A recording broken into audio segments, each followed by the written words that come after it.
217. The nays are 213.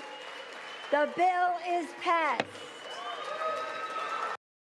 Yay, we violated the Constitution. It's going to get overturned by the Supreme Court if it even passes the Senate. Those are the cheers, folks, of Democrats who voted to take away your Second Amendment rights, mine included.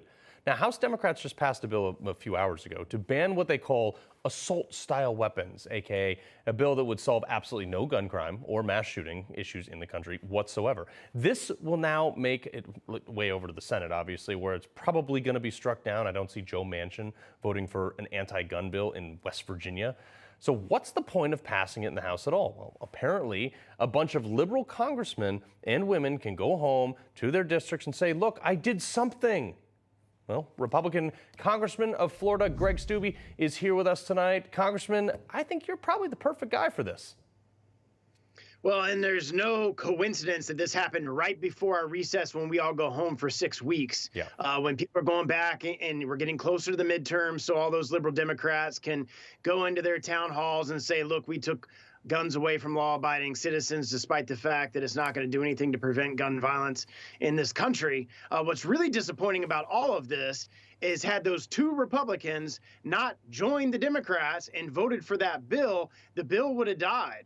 There were 5 Democrats that voted no and 2 Republicans that voted yes. Had those 2 Republicans voted with all the rest of the Republicans, that bill wouldn't have passed the floor today. It would have died due to a tie, 215-215. But unfortunately, now it goes to the Senate. And thankfully, they need 60 votes over there. It's not just the 50-50 split.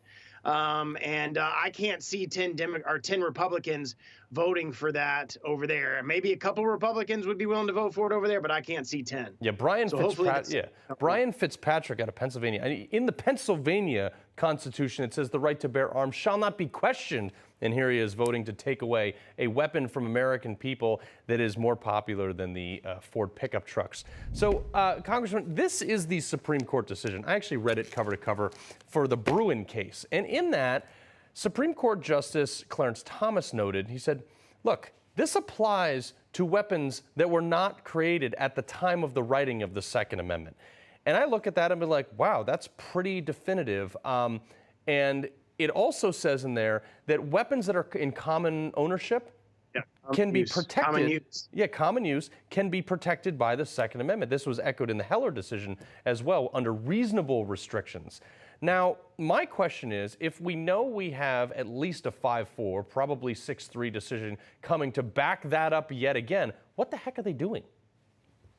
It's all politics. Again, we're getting closer and closer to midterm. It's political. And you hit right on a key point that is a constitutional point that we made in the Judiciary Committee when we marked this bill up before it went to the floor. And Jerry Nadler himself, the chairman of the committee, admitted that those AR platform weapons, semi-automatic rifles, were in common use, and that was the exact reason why they were banning it. Yep. So for the exact constitutional premises why they can't take them away from you is why Jerry Nadler and the Democrats say they want to take your rights away. It's completely unconstitutional. Thankfully, hopefully, the bill won't pass the Senate, but if it does, there'll be a lawsuit very quickly. It'll go up to the U.S. Supreme Court because it violates your Second Amendment rights to the United States Constitution. Yeah, well, House Speaker Nancy Pelosi was completely triggered today by the very thought that young American children, like my own 9-year-old, who I have taught to use an AR-15, take a listen to this.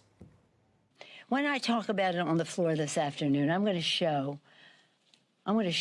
a presentation of what some totally irresponsible people are putting out there about little children, toddlers, learning how to use an assault weapon, smaller assault weapons, but a gun like mommy and daddy. Small assault weapons, but getting their muscles ready to be able to use it. Is that sick? Well, you know, it's funny. I can probably, I'd say it's about 100 years ago, these so-called toddlers, 8, 9, 10-year-olds, used to carry guns to school as a completely normal thing in a lot of areas of the country, and probably even more recent than 100 years ago. No mass school shootings, no problems. Do you think that guns, as Nancy Pelosi says, are really the problem?